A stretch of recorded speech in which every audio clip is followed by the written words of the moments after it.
Hello there! Do you have a business analyst interview coming up shortly? If so, this is one of the videos for you. In this video, we're going to cover the differences between theme, epic, user story, task, and subtask. This is one of the commonly asked questions in the recent past, especially on the agile methodology. They won't ask everything, but the interviewer might ask the differences between a couple of them, like what is the difference between theme and epic, epic user story task. And in this video, we're going to cover the whole spectrum, and you will be able to understand and easily articulate it in the interview process.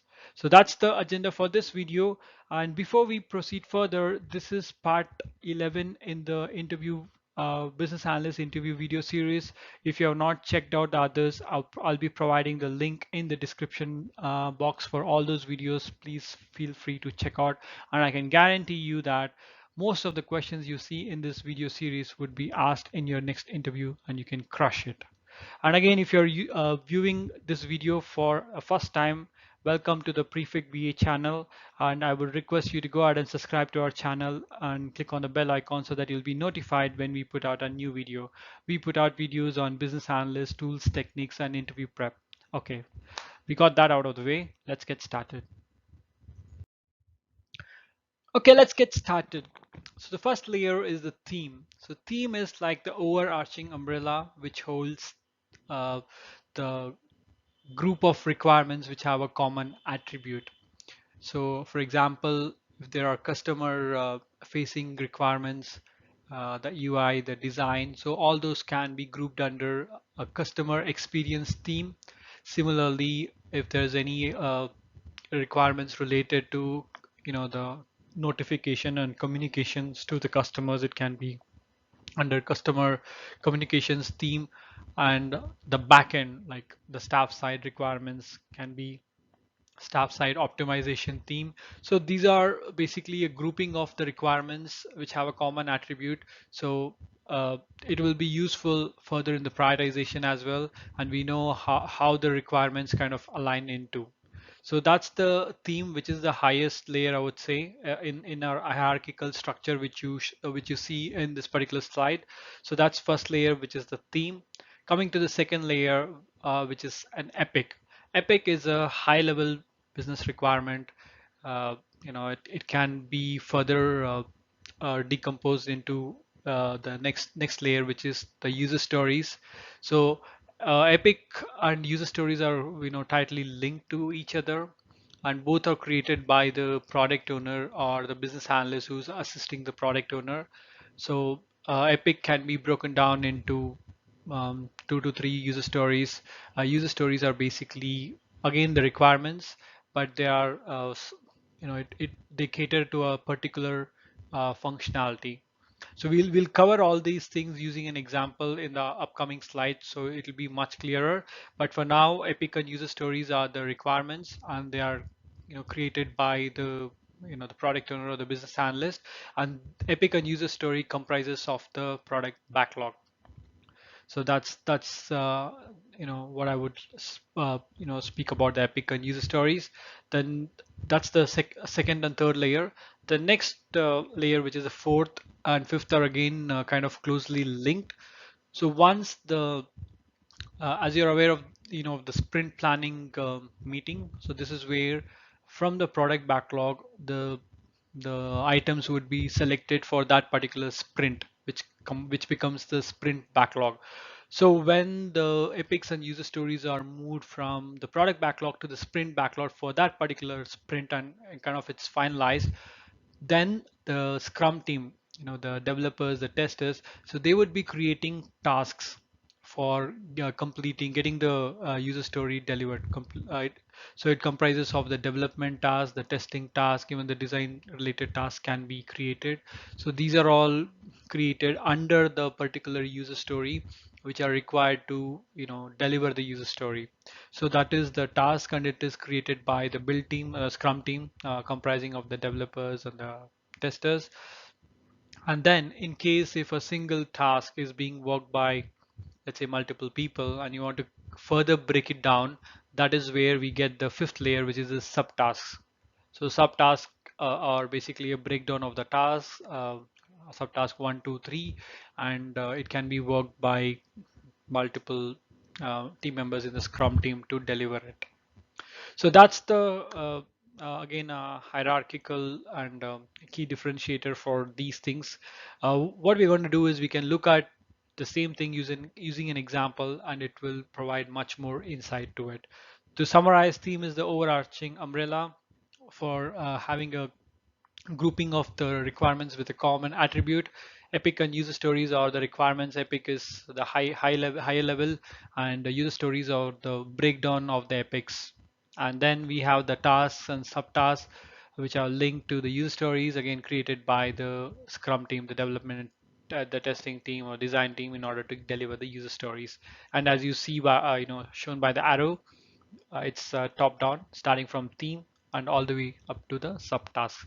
So in the subsequent slide, let's look at it using an example, and which will be much more clearer then. As always, we use a case study to drive the concepts, and this case study, the XYZ Cinemas, we have been using this case study throughout the whole business analyst interview video series. Again, the case study is pretty simple so that everyone can relate to. Here, the movie theater chain, which is XYZ Cinemas, they're looking to build a digital channel for allowing the customers to book their movie tickets online. So it's a combination of a web app and also a mobile app, allowing the customers to select and book their movie tickets and even pay for them. So this is a quick summary of the case study, and here we're going to explore more on the payment part. So we're going to use the tickets payment part, and we're going to look at the differences between the theme, the epic, user stories, task, and subtasks. Okay, now let's look at the diagram again, but this time let's try to populate it with the example from the case study. So this is the diagram which we spoke about, which has the first layer as theme, second layer is epic, third layer is user story, and fourth is the task, followed by the fifth layer, which is a subtask. So let's start off with the theme. As we spoke about in the case study, our case study is related to the ticket booking, and the theme which we're going to pick up for this example is the payments for the online tickets, or we can just summarize it as ticket payment. So that is a theme, and that will comprises of all the requirements which are related to the payments for the tickets. So the which this brings us to the second layer, which is the epic. So for the ticket payments, there can be multiple epics. So a couple of them I've listed here just for illustration purposes. The first one can be the cash payment. So customer goes to the online app, they select the seat and book the seat, but they want to pay it in cash when they kind of pick up the tickets. So that can be one of the requirements. So cash payment.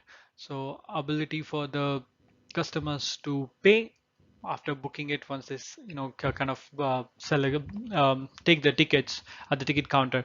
So this requirement which will help to improve the app adoption, and if the customers are not very you know using very used to using online payments, so this is one of the feature which will help them to use the app and then go on from there. The second one was the online payment epic. So here the requirement is the customer selects the seats, books the tickets, and then when they want to pay in the payment in the online app itself, they don't want to come and stand the counter again and then make the payment. So this is the epic which will have the requirements for that online payment functionality. Again, it's a higher level. Online payment can be further broken down, which we will look in the third layer, which is the user stories. So the second layer, cash payment, online payment, again they are still linked to the ticket payments theme. So this is how you can kind of form the traceability. And we're coming to the third layer, which is the user story, and it's a decomposition of the epic for online payment. So we can have multiple user stories. Again, I've listed two just for illustration. One is the ability for the customers to make the payment using their internet banking portal. So there should be a link from our app to the internet banking where the customers would be able to make the payment, and the other user story would be can be like card payments. Again, this can be further decomposed into debit card, credit card, but I just kept it as card payment. So this is where the customers can use their debit or credit cards to make the payment on the app or web app or the mobile app itself. So this is our user story. Again, these will be linked to the Epic online payment. As I stated earlier, Epic and user stories would be created by the product owner or the BA supporting the product owner, and they will be again kind of linked back to the theme. This would be again maintained by the product owner themselves, or the BA can do it on behalf of the product owner. But this kind of provides the traceability. It can be maintained in an Excel, or it can be kind of tagged in JIRA. I'll come to the JIRA just once I complete this particular uh, example. And then the fourth layer, once we have the Epic card online payment, and the user stories link internet banking card payment into the sprint backlog, then we would have the Scrum team, the developers, or and the testing or the testers would be creating a task underneath the user story and link it to them. So the task can be the development related task, then testing related task. So this is your fourth layer.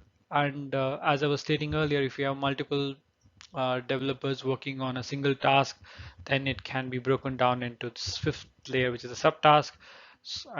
For example, for card payment, there would be an API needed, so that can be one subtask, developing that API required. And then we have to have a payment gateway integration, so that's another subtask which needs to be done in order for the user story for card payments to be delivered. So again, this is a good one example I would say, covering from the theme to the subtask. Similar activity can be done for the other user stories and epics, and you will have the full traceability. So from a traceability perspective, we have the RTM. So this concept can be applied here. We can have the theme on one side, one column, and then we can have the epics, the linked user stories, the links task, and linked subtasks, just from a traceability perspective. But I think the most of this commonly used for tracking is JIRA. So JIRA has all these kind of built in as an issue type. So we have a issue type for Epic, creating an Epic, creating a user story, creating a task, creating a subtask. All of these are there as an issue type in JIRA, and it can be created and it can be kind of tagged in. The subtask can be linked to the task can be linked to the user stories can be linked to the epic. And for the theme, again, there are different ways to do this mapping. One of the common ways is using a label. So if you use a label called ticket payment and link that to the epics and the user stories, so if you do a filter just with that particular label, you will be able to find out all the related requirements, epics, user stories linked to that particular theme. Again, it's very easy to visualize and also to help in the prioritization when you're talking up with the wider business stakeholders. So again, the green arrow indicates the theme it as the top, and it comes down all the way to the subtask. So that's about it. Hopefully this example and this video would have given you the view of the differences, and also how you would be able to articulate it to the interviewer using an example. So you can use an example, any example from the project which you have worked on, so that would be more real, and you will have much more details which can be covered in case if the interviewer asks further probing questions. Which brings us to the end of this video. Again, as our usual question, did you enjoy this video? If so, please go ahead and click on like button, and also drop in a comment on what you liked about this particular video. And also, if you have not already done so, please go ahead and subscribe to our YouTube channel. And also, there is a link provided in the description box which has the business analyst interview QA guide comprising of 50 to 50 plus questions. So in case if you're going for an interview, I would highly recommend you just go through this PDF. It is a summary of all the interview series videos which we have. So that guide will definitely help you to easily clear your interview. Definitely there will be good number of questions from this guide which would be appearing in the interview. So I would highly recommend, if you're not already done so, click on this particular link and download the guide. We are updating it regularly and adding all the new stuff, all the new videos, questions from new videos there. So make sure you download the latest one. And once again, thank you for watching till the end. And until next time, have a great week, guys. We'll talk to you next week. Bye bye.